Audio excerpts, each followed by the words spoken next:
Hey YouTube, I'm Matt Brennan, and this is the Life of a Matt channel. Is this the best car washing detailing system out there? That's gonna be the question, and let's find out.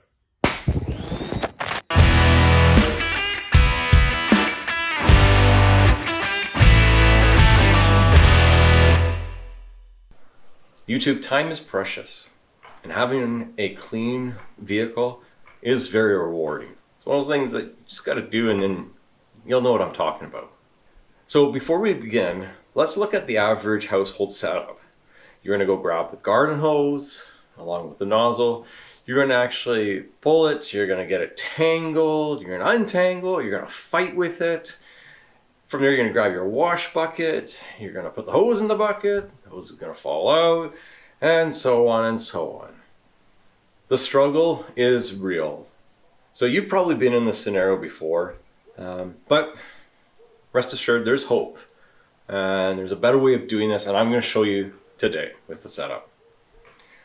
So when I was in need of a gas pressure washer, I went to YouTube, looked up, do my research and my homework to find out, what was the kind of the best of the best. And I'll show you that in a future upcoming video. In my research, I came across a channel by the name of Hawaii Detailing. For this setup and my inspiration, I give 100% credit to Hawaii Detailing for this. The design is brilliant, it's efficient, and most of all is an awesome showpiece as is. So again, thank you Hawaii Detailing, and keep up the awesome work. So what I saw, along with some tweaks that I wanted to make on my own, this is what I came up with. So enough talk about it. Let's get into the setup. For all items that you're going to see today, they're all listed down below in the description in a complete shopping list, so you can make your purchases, get it ordered, and get going. So let's talk about the setup. This is the Karcher Cube. It outputs 1700 psi at 1.2 gallons per minute. It is resting on the 12-inch deep by 24-inch wide Halley stainless steel shelf. This is used in commercial kitchens, but again, a great application here. And again, it looks awesome. Okay? Followed that, we've got the MTM 50-foot hose reel. Okay? The nice thing about this hose reel is there's a locking pin over here that you can basically pop it in and go into place. Once you're done, lock it in, and then it doesn't do its thing anymore. With the MTM hose reel, we've got the Cobra Jet MTM hose. This hose is great. It doesn't tangle up. It's very forgiving when you're doing your application. Attached to the end of that, we've got the MTM spray gun, a great accessory. And then follow that, we've got the 25-degree MTM nozzle with an orifice of 2.5. Now it's critical with having, the reason why we went with a 2.5 orifice is that's where you got to go to an Orifice Chart. This is an Orifice Chart. So at the end of the day, we are trying to obtain about 1000 psi, as anything else will damage the car. The numbers in here represents the GPM, gallons per minute. So we go to the pressure we want, 1000 psi, and we scroll down to where it says 1.3. The Karcher unit outputs 1.2 gallons per minute. So we're kind of in the middle, so we're between 800 and 1000. So again, just make it simple, we're probably around 900. So this is where we're at the current moment. As we go over the 2.5, that represents the orifice size that you need. So coming onto the other side of the unit, we've got our hose bib along with a 12-inch braided hose, complete with a quick connect.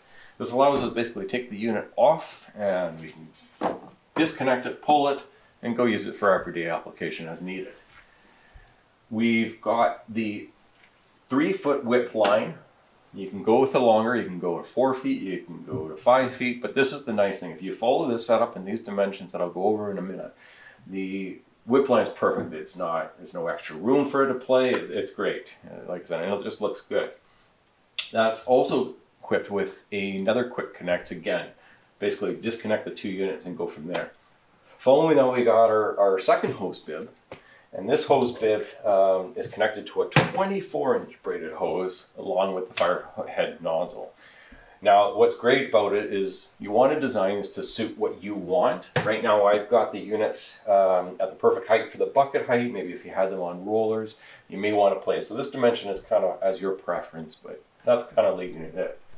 So if we grab a tape measure, I'm just going to give you a couple quick dimensions. We're going to figure out.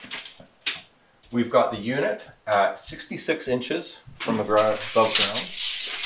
I've got the electric plug around 11 inches, 12 inches to the center. If I come around the other side here, I've got the hose bib about 12 and a half inches on center. And then I also have the unit about 9 inches from the unit itself, and then probably about 2 inches from the edge of the stainless steel shelf. For the secondary hose bib, I've got that die just over 45 inches, but again, this is totally a preference thing. There's no right or wrong answer to that.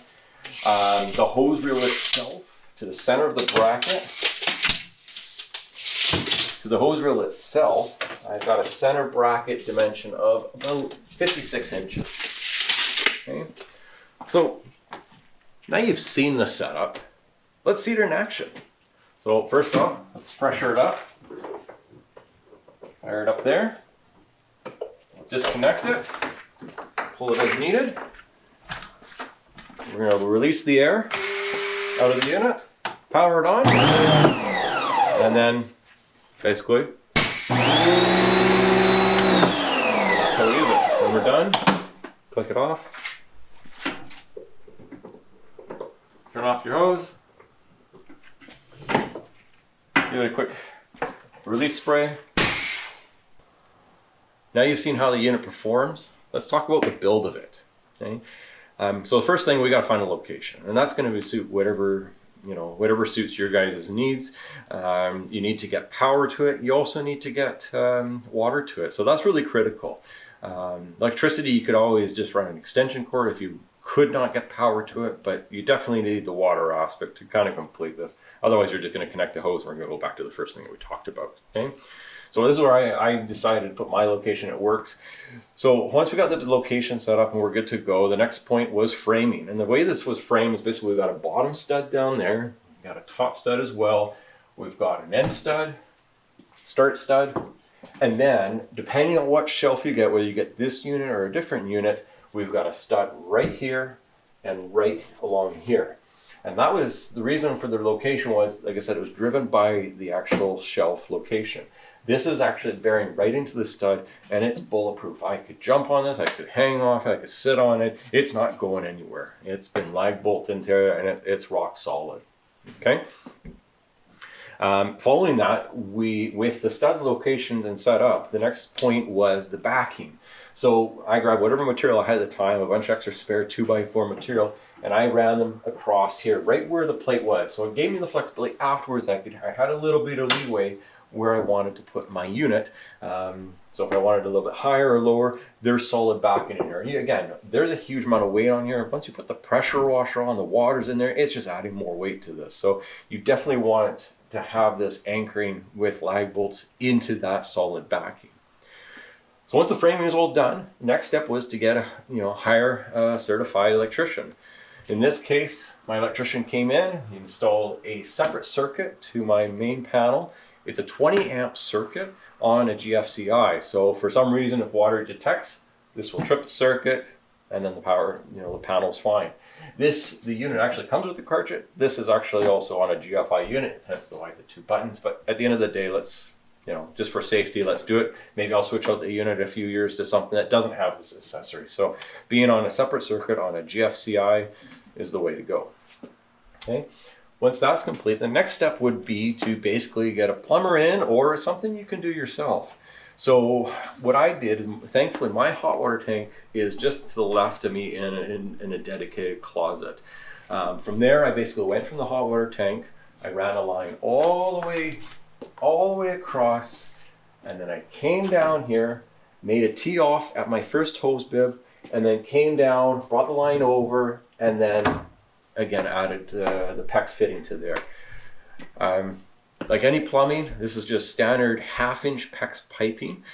I was originally considering 3/4 inch PEX piping, but upon a little bit of further review, it wasn't needed. Yeah, it might be a little bit more gallons per minute, but 1/2 inch is just, if you were plugging in your pressure washer into the side of the building, into your hose bib, that hose bib is typically 1/2 inch. So a 1/2 inch line is more than adequate to what you're going to work with.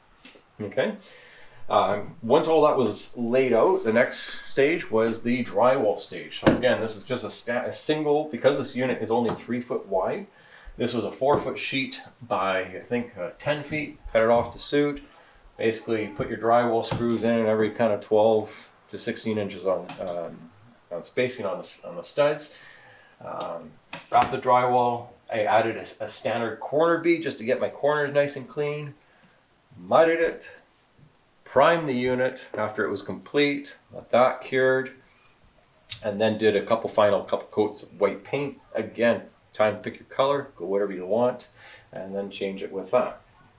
So the final steps, and the most exciting part, what I love to do, is really the final finishing. So that's where we can come back. We can install our unit, we can install our hose reel, and during the framing stage, what I would typically have done is I would have made some marks. I would have planned this out and just double checked it prior to doing that. But you've got the dimensions. We know the backing's in there. We know where the studs are. Take pictures when you guys start building this stuff. This may seem like a lot, but believe me, you've got this. My recommendation, before when you're about to do your build, is, watch this, refresh it, save it to a playlist as needed. It's a fairly simple project at the end of the day. You've got the confidence, and like I said, you've got this. If there's any questions during this process of what I did, kind of challenges, drop a comment below. I'm gladly help out. Shoot your response back pretty quick. And like I said, it's an exciting project, but very worth it. Whether you're in a townhouse or your own personal detached home, you can do it. If you're in a condo, maybe get in touch with your strata. When I was living in a condo in my early days, we had a dedicated car washing station downstairs in the parkade, or it was a community driven, and everyone using it. Again, something like this would have been awesome at the time, and again, but just something to talk to your strata. If you're renting, talk to your landlord. Share this video. In your discussion with them, you might be actually surprised what it leads to, and you might be onto it. And if worse comes to worse, you can't do it, well, you could basically take a piece of plywood out of your reel, or basically just get the cartridge in and use it as it is. And that's just the way it goes. Timing? Well, right now I'm shooting this video, being in February, spring and summer is not too far away. It takes, it'll take you a week or so to get your parts, and then another bill, get your electrician, book it, and all that takes time. Start planning this build now, because, the spring, summer is coming, and you definitely, again, you don't want to be fumbling with buckets and hoses and everything. It's so much easier now. So, well, that's it, YouTube. Hope you enjoyed this video. I've got a card to detail now. So please like and subscribe. There's so much more to come off this new channel. Again, drop me a comment below if you got any questions of how this is, how it came together, the struggles I had, but I think I've kind of covered everything in detail, and I think you guys are good to go with it. So I'm Matt, and this is the life of Matt. Until next time, happy detailing.